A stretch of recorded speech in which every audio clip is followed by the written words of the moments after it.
So status, I write down yes SQL also because I also improve yes SQL and it matters for Orchard. Let's look at Orchard and Brochard. What is there to be committed? Nothing. So I just fetched, and the contributor of the week or of the 2 last weeks, almost the 3 last week, is Matthew. Congrats, Matthew. For those who don't know, it's RTP Harris. Of bugs. Yes, I saw that even last week when we did the triage, I told you. So last week we did triage, and it was mostly Matthew's triage because he created like 10 bugs and 10 more this week. So that's just his triage. Have you just started using Orchard and you find all the bugs, or I don't get it? I don't know. I think I've just started to understand it. Oh. What I'm looking at now. But that can't be very critical bugs, otherwise everyone will have. No, they're all little things, but they're just little loose ends. I've tried to fix a lot of them, but some of them I've put comments in to see if, because I don't know what the best solution is. But thank you for your effort, finding bugs and fixing them and documentation and everything. That's cool. So what happened 4 days ago? So these were pull requests actually, because you don't have write commits, or maybe you have, but I don't remember. Path comparison case sensitivity in what system first? Yes, Azure File System is just the case sensitivity of the protocol HTTP, which makes sense. Then fixing correct documentation URL, also very simple one, but fixed because the new documentation URLs have to be updated. So that's good, and that's it. Very mature project Orchard these days. It's like, well, some bugs, but not that many important bugs. That's it for Orchard. Question on Orchard? Okay, Brochard.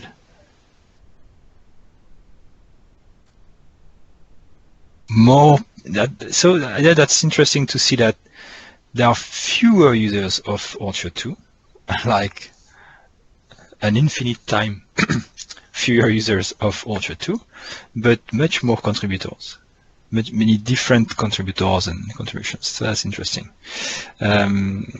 So 2 things going on, or many things. So if I look at 7 days ago, adding support for static files in modules. I mentioned it last week. I assume that every module now. Did I mention it? Tell me, did I mention how the static files are supported now in Orchard 2? Yes, you have gone over it. Not during the triage, during the meeting, right? I think so, yeah. Okay. Moving static assets to module folders. This is OAuth 2, and I will talk about it right after, because these are old commits. Merge issues, old thing. So this is a merge, fixing issues and so Sergio rebased the OAuth 2 branch to master, rebuilding static assets, so nothing important, removing reference, nothing important, just removing a useless reference, some project. Jean-Thierry got rid of the csc.dll file from the project, which he was embedding because it's not available as a NuGet package, and he got rid of that because for reasons I will mention right after, because I asked him to. So now he's referencing one NuGet package, which is the compiler as an executable, and extracting the DLL from this package dynamically. This one is from Kevin. I assume fixing some OAuth 2 behavior. There is one change which is interesting, but I don't think this is the one. No, later. Create and edit OpenID pages. Create and edit OpenID pages. So Sergio updated all the pages for managing OpenID applications to make them look nicer, consistent with the other user and roles pages. Fixed authorized attribute support. This one is an old one. So this issue is actually that the OpenID module contains an add authorization call into its startup module. And the issue is that the add authorization call in the ASP.NET Identity package and the add authorization code in the MVC are two different methods which are complementary. Complementary? How do you say that? Complementary? Complementary. So you need to use both. They do different things. They are called the same, and this is what was confusing. But if you don't call both, the authorized attribute doesn't work. Okay. The add authorization in the identity will register the logic to validate that the default policy ensures the user is authenticated. This is the policy. And that authorization in MVC makes use of defines the filter that will ensure the policy is used when the authorized attribute is defined. So they have to be called, the two of them. So this one was missing, and then the authorized attribute was not working. So all the tests from Sergio were not working. So Jean-Thierry removing more CSC.dll, and this is one of the things I want to talk about. I did some changes in the project organization, very small ones, but just to ensure some things work. This one is interesting, and it will also open many scenarios. So let me show you this change. So if we looked at the file tree before this change, there is a project called Orchard Web, which is the web project, okay, bootstrapping the app. And in this project, there are views. These views here define that the layout of any view in the application or in the module will be taken from this file. So this is how you define the layout in MVC. And I'm pointing to a specific file, because this specific file here, well, this one just says any view inherits from our own Razor page, but this layout, instead of being an HTML layout with just render body, we need to call our layout shape to render its zones. So what we do is we just say, let's call render layout body to render the theme layout, then to render the body of the view, then add the body in the zone and content of our theme layout, and then render the shape theme layout. Okay, this is what plugs the theme from Orchard and the shape, the layout shape, into the ASP.NET MVC views. Any question? I hear someone opening the mic. That's very, very cool, because in Orchard 1, the content zone is hard-coded, where whenever you render the contents, now you have control over the zone. Yep. And there's something even cooler that I will show you. So this was before the change. The issue with that is the Orchard Web app needs logic to render the view engine. Okay. And what I want to be able to do is just from a web app say add Orchard theme engine. And automatically the layout will be this, will have this behavior and will be able to use a layout shape. Okay, this is what I want to do. So to do that, we need to be able to override the view start automatically for the views to define this inheritance, because the view needs to inherit Razor page to be able to access the theme layout and the display helpers. Okay, and we need also to define the layout, the MVC actual layout page to be this code. Okay, so three things. So with this change, and the technique is very interesting, you will see, because you can reuse it for many things. I will show you. So with this change is about removing these files. Okay, so they don't exist anymore. They are not moved, they don't exist anymore. And creating something called the theming file provider. An iFile provider is something that will be able to answer to any file access from ASP.NET MVC or ASP.NET in general. Okay, and by providing a new one, we can fake the file system. And here, whenever it's asking for the file named viewStart, because MVC will look for a viewStart file, will look for a view imports file, and at some point we'll look for the layout file that we define in the viewStart. Then whenever it's looking for these files, it will return a class containing the content of the file, which is defined here. So this way we don't need the files on the file system. It can be provided by a provider. you can fake the file system for specific files. And in this case, whenever we register the theming file provider, then if it's in an MVC app, it will find these files in the web project, even if the web project doesn't have them. Okay? And you will see the content is exactly what we said. So in the end, sorry, Sipke, we are putting again in the code, but this is something that is part of the theming engine. This is some logic from it. So feel free to implement your own and your custom. Exactly. This iFile provider, is that an Orchard thing, or is that no, ASP.NET Core? ASP.NET, yeah, ASP.NET Core. Oh, nice. Well, there are similarities with our stuff, but this is global in ASP.NET. This is also how you provide static files. So if you want to not serve static files from static files, but from something else, you can provide your own file provider. And it's just about registering it here, not this one. Where is that? This one.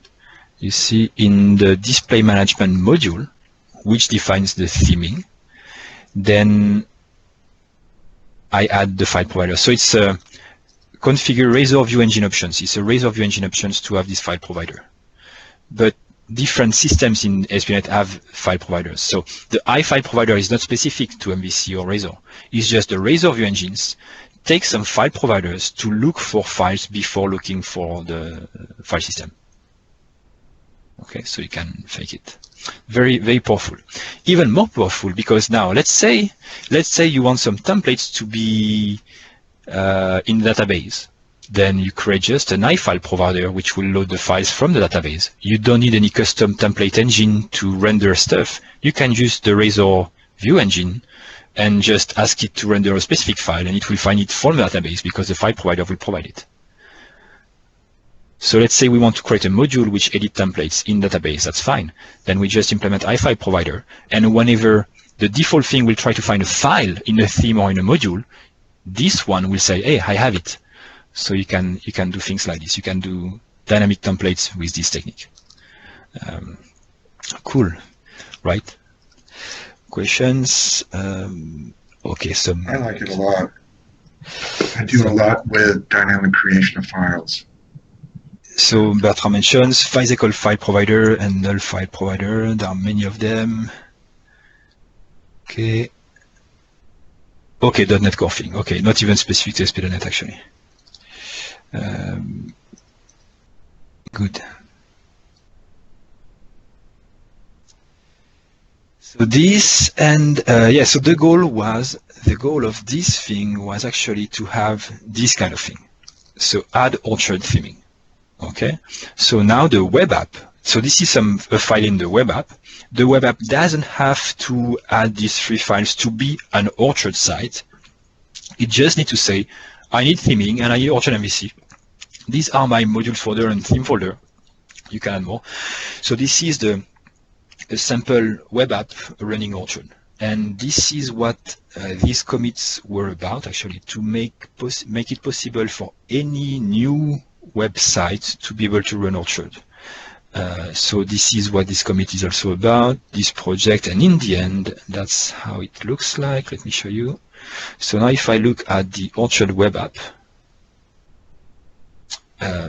Orchard web, this is this one. It has a modules folder. It has a themes folder because it's an Orchard web app.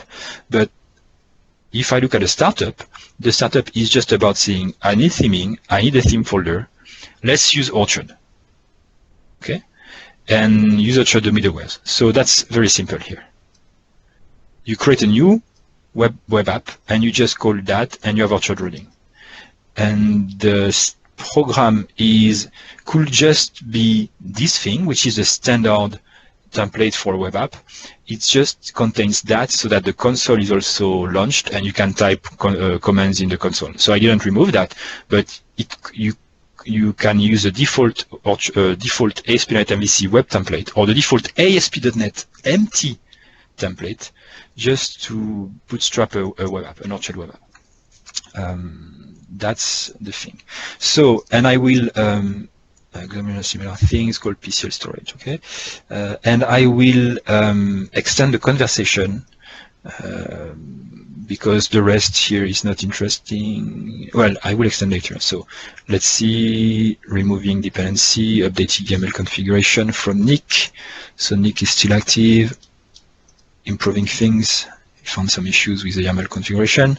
This is from Alexander Bocharov, who is improving / fixing the Travis script for automatic building, and he's also working on having CI with the pull request, so that when a pull request is created, the CI will kick in also.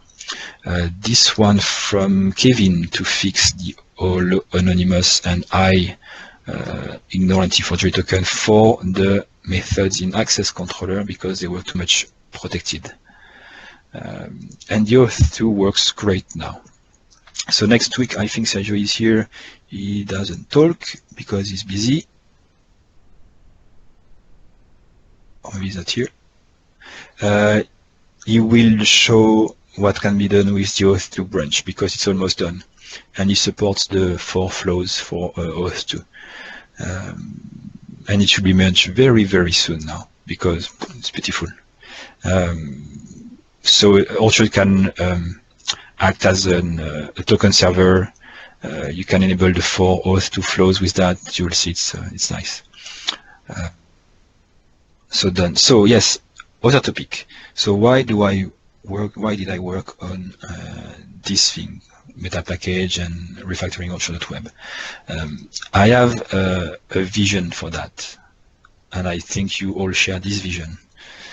Maybe I'm just repeating what we said before. The idea is to make modular, to make Orchard modular, and not just modular. So tell me, I just dump what I have in mind, and you will correct me.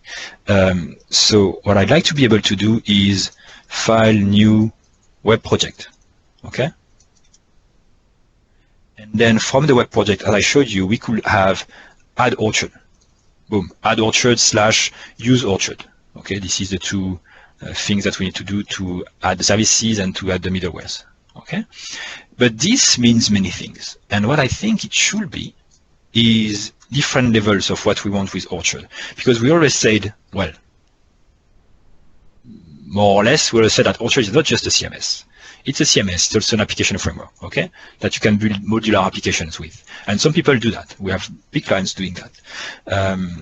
But it's also CMS. So what will be interesting is to be able to say, optionally add theming, okay, or add Orchard theming, which will add the shapes support and the layout as a shape support. We need to be able to say add Orchard or add content management. Okay, and use content management, like use CMS. Okay, and this thing will, because this content management we have in Orchard, it could just be the APIs and that's it, or it could also be we need so this thing for content management is the Orchard.data. Orchard.data is a set of APIs to support migrations, to support NoSQL, things like this. Okay, the stuff that require that we use currently in Orchard content management. But you could say I want content management and I don't want Orchard theming. Like you just want the API and you don't want to render content items. But we could imagine that actually add Orchard CMS is doing add Orchard theming and add content management. And you could also want it to be just add modules. Add modules being, well, just load all MVC/ASP.NET components / components, controllers, views, C controllers, views, middlewares, services, everything from modules. Just by doing that, add modules.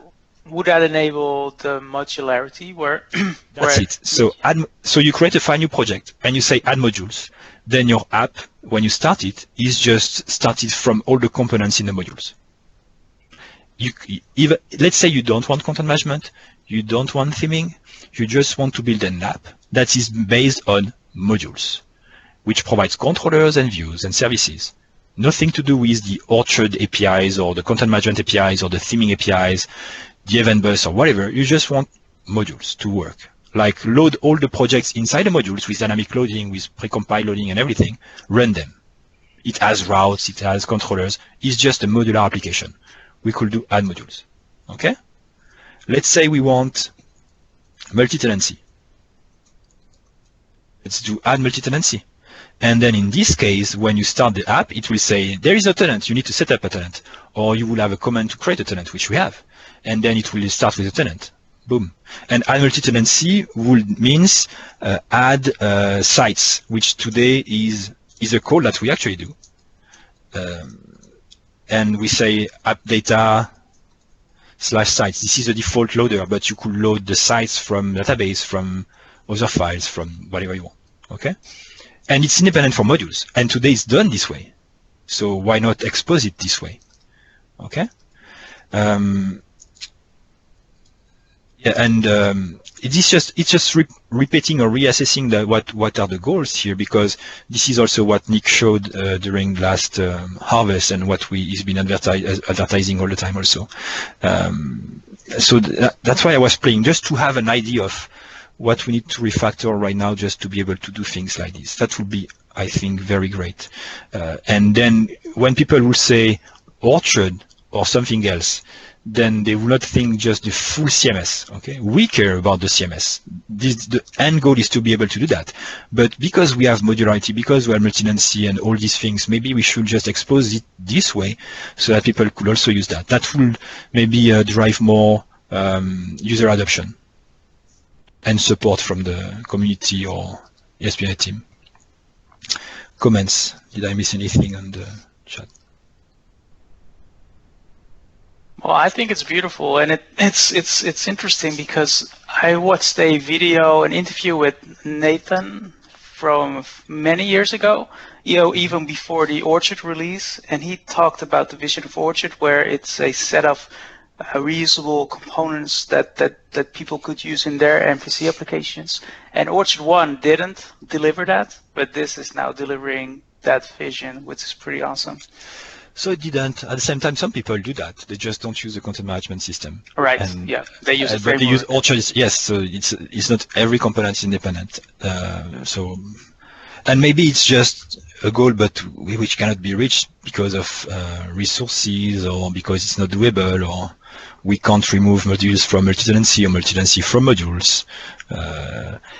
I'm sure we can remove theming. This is what I just did. I removed it from the web app. So if we don't have a theme, it will work. If we don't have shapes, we could have content management without shapes. We can't have the Orchard CMS without theming and content management.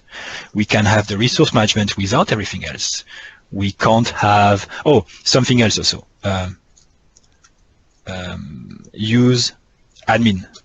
Admin is a module that will provide some boundaries and conventions to build a back office.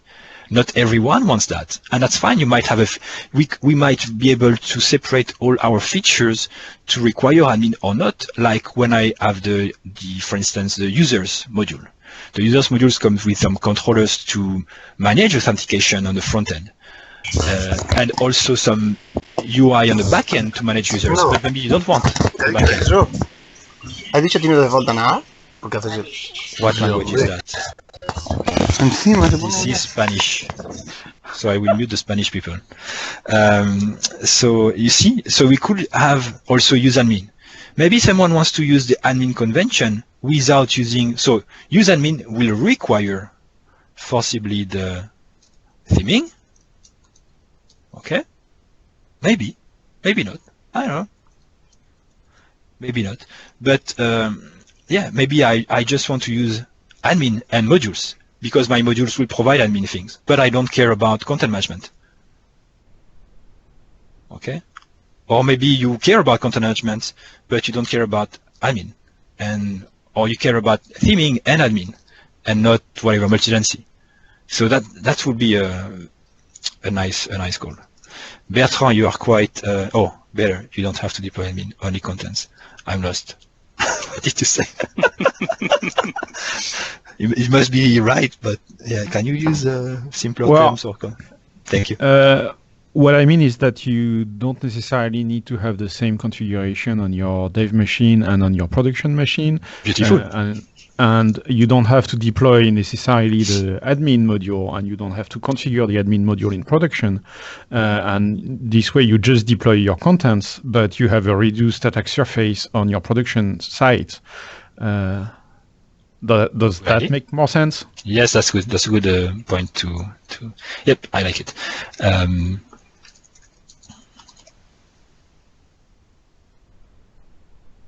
Okay, security, bugs, perf. Yep. So, because Bertrand, you are Bertrand, what do you think about all of these?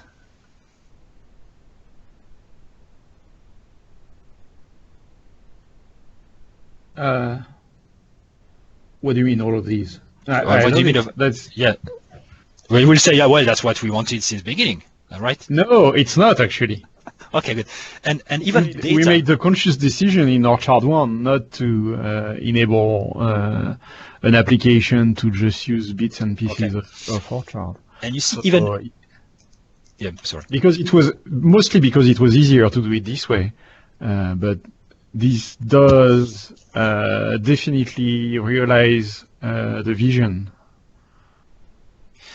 Yep, and even data, for instance, using YesSQL, people might be like, hey, YesSQL, I don't care, I want to use Entity Framework. Yes, but then you can't use any module that uses YesSQL. That's fine. So they can use modules and use Entity Framework, for instance. That's fine. They can use multi-tenancy and use Entity Framework. It's just the content management which requires data. Or maybe the setup module, because setup is also completely independent from multi-tenancy or other. So setup, okay, requires data and, I don't know, multi-tenancy. So, but yeah, that's to make it modular, even as a bootstrapper for your application. I think that's a good, and we are not far away from that, from being able to do that completely. So I like it. That's what I wanted to share with you. So authentication is inside admin. Authentication is inside admin. Well, I don't understand the question. Yes, yes, we already have authentication inside admin. Admin requires authentication and specific permissions to go inside the admin. And we already support roles and users in the admin and in the front end also. Okay, that's the idea. This is kind of similar. So there are not new projects, they are very old projects, but if you look at Ruby on Rails, they have the same idea of making modular applications and providing these things as different gems or modules. You can also see Django / Django CMS, because Django is the framework and Django CMS is a CMS based on this framework. Okay, this one is on Ruby, this one is on Python. So they have similar concepts. Okay, application frameworks, and then they built a CMS based on that, or other apps. Yeah. So yeah, that's what I looked into this week and made a little progress to organize things. So I might make even more breaking changes or split some projects in more parts to be able to componentize them, or more features. But yeah, that's what I would like to, a goal I would like to reach. So feel free to help or to give feedback on this one. Even better, both.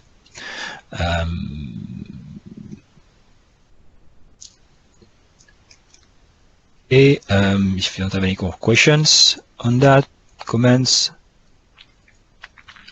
that's good. YesSQL, I also worked on YesSQL because Sergio Sergio was very involved in some issues with YesSQL, so he made me think about YesSQL and created some issues and fixed some stuff. So Sergio created this one. Support include like method and queries based on a kind of application between documents. So the idea is that if you have let's say application, I think this is a real example. Application contains tokens. In the Auth2, tokens can be many tokens. Application can be a few applications, but application can contain tokens, and we might not want to store the tokens with all applications. Otherwise, because we don't need to read all the tokens all the time.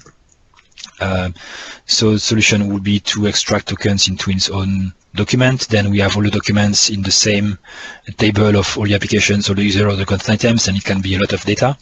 So one solution could be to extract all the tokens into its own record and table, which we can do. But he also suggested let's make it application contain tokens, but do like a query application blah dot include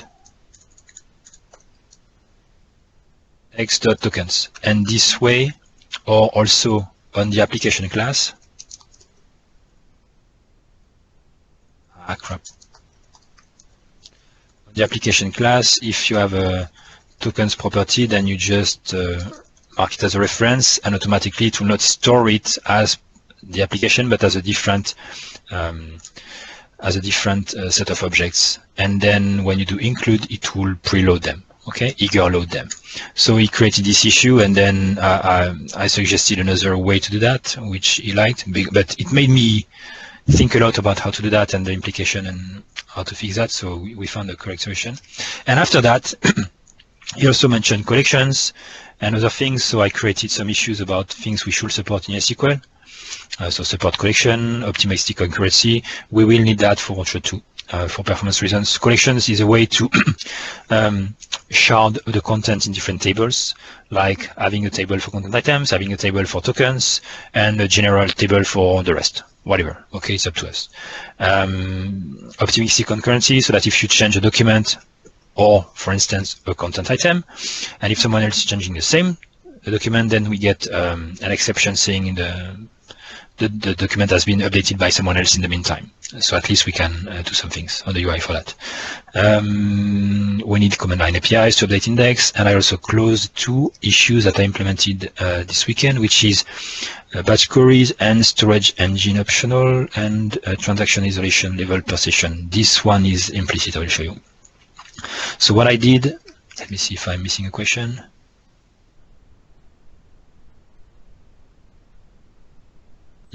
Not allowing lazy loading. But today there is no lazy loading at all.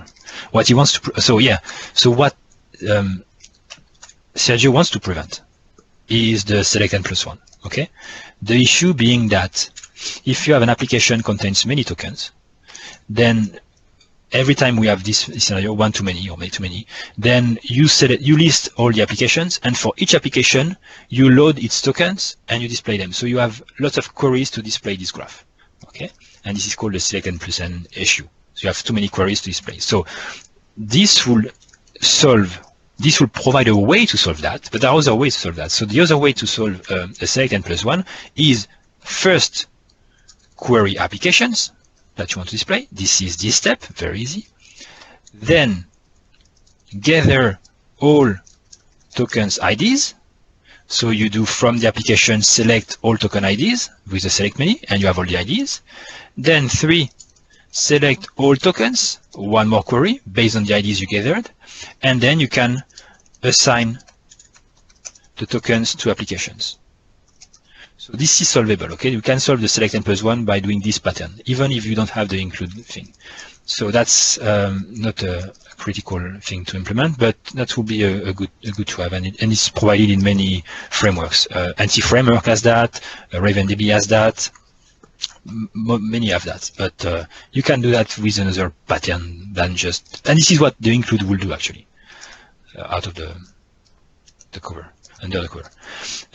So what I implemented though is make storage engine optional, which I solve by not making it optional, but by optimizing the underlying infrastructure. So what we had 2 days ago is when you have SQL, you have an index engine which is based on SQL, and you have a storage engine which can be anything, SQL or memory or blobs or whatever, files, wherever you want to store the documents. Okay, this is for documents. And the issue with this architecture is that, let's say we take the most common scenario, which is SQL plus SQL.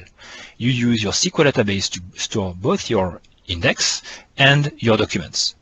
The issue we had before is that these things, like storing a document and creating its indexes, was creating two transactions, two connections, because they were independent beasts. So there was a storage engine to store the document and then the index engine to index the document. And the issue with that is for performance, we have two queries to create, two connections to create. And also if one fails and the other one succeeds, for instance, because the database rejected a connection, like the second one fails, but the first one succeeded and the transaction was committed, then you get inconsistency in your DB. So that's bad. Or there could be eventual consistency, like the engine, the index is processed, but the document is not yet saved, or the opposite. So that if another requests the index while the document is not yet saved, then you will have inconsistencies in your result. So it's called eventual consistency. Eventually, the database will be consistent.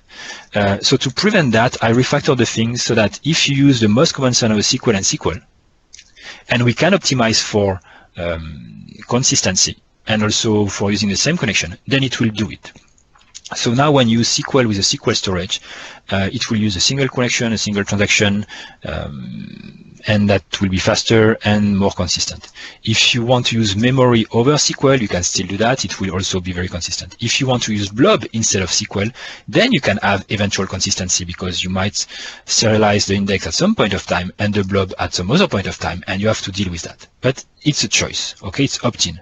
So it's eventual consistency as a choice, not by default. So that's the first thing I did, and it fixed the make storage engine optional. And there is nothing to change in the current code of JSQL, of the usage of JSQL. Then I implemented custom transaction isolation per session. So now when you do session equals store.create session, you get the default transaction isolation level, or you can say read uncommitted. Okay, for instance, if you want to force a specific session to be read uncommitted or read committed or serializable, then it will do that. It's very important if you want to do loading or serializing indexes and document without being able to be influenced by another write or read, well, another write from another document or another index. Okay. So now it's an option also at the session level. It might be important. And this one batch queries I didn't implement because we are reusing the same connection now. The connection are pushed on the connection level at on the connection object, but the transaction is committed only once when the session is released. So we could even implement batching by providing a wrapper connection object. And because the connection is still alive, I don't think we need that anymore. So I made some optimization on this level, and the next one will probably be supporting connections, and then concurrency, and probably the APIs. That's the status of the updates in SQL. So kind of off topic of Orchard, but important to know for Orchard 2. Questions?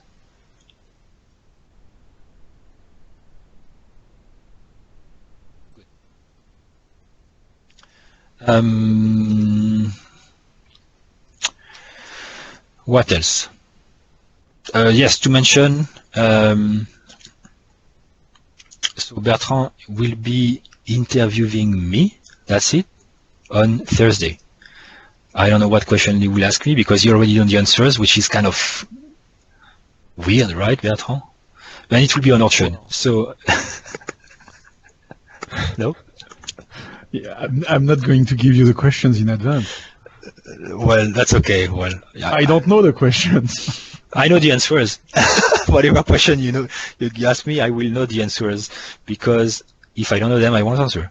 Yeah. So if you want to join, yeah, Bertrand tweeted about it. He posted the blog post, the on.NET blog post. So there is the link. It's on Thursday, 10 a.m. It's on channel 9.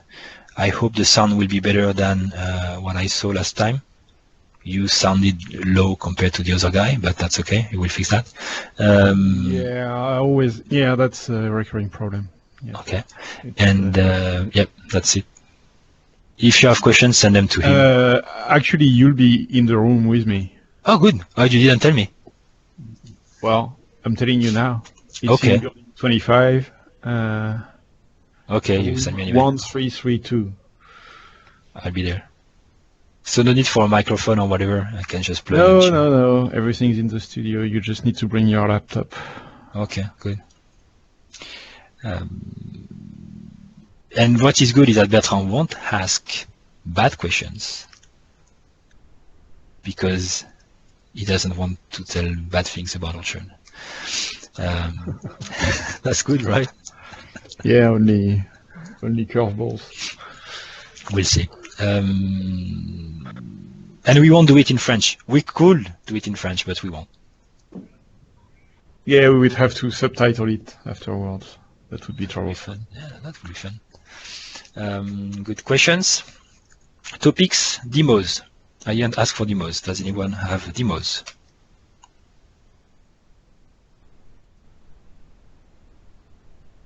Topics. Yes, I think Rob asked on Thursday, when do we ship? Sipke? Skype me? Yeah, the 1.10 release, the minor release. Yes. Yeah, I will Skype you, and we need to go over that release process. Good. Another topic, by the way, Okay. just popped into my mind. Few meetings ago, we talked. I think you demoed, or someone demoed it. I'm not sure, but that's the someone demoed the Azure Authentication module from Radio Systems. It was Wesley and James. Yep. Right. And there was that talk that we might want to incorporate their module into the Orchard core distribution. Yes, we have a branch, and we already have a module actually. It's just so it's already integrated, but what it did is improved it by providing synchronization between Azure and Orchard, automatic synchronization. So when you change a role in Azure, it will fetch it automatically in when you log in. Mm-hmm. And this enhancement, is it part of the feature branch underneath Orchard, or is it part of Radio Systems that Azure Authentication? I think we have a branch there. Okay. And Yes, do you know Azure what needs to be done still for it to be merged back? I'm not sure because he demoed it. It seemed to work. Right. So because we are interested in that feature, we actually need it. So then I will just give it a try and let's see if I wrote down some comments. What state it is. Demo Wesley. Wesley did the demo, but I didn't take any notes on that.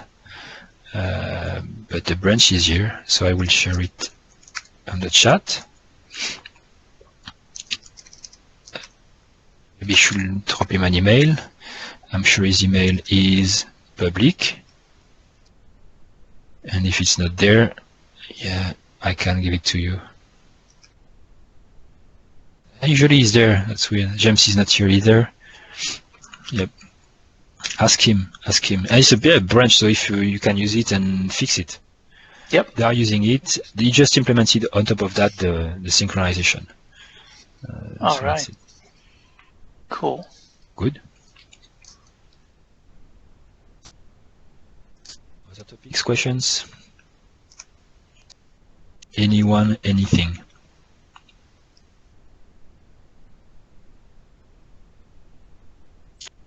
Do I have others?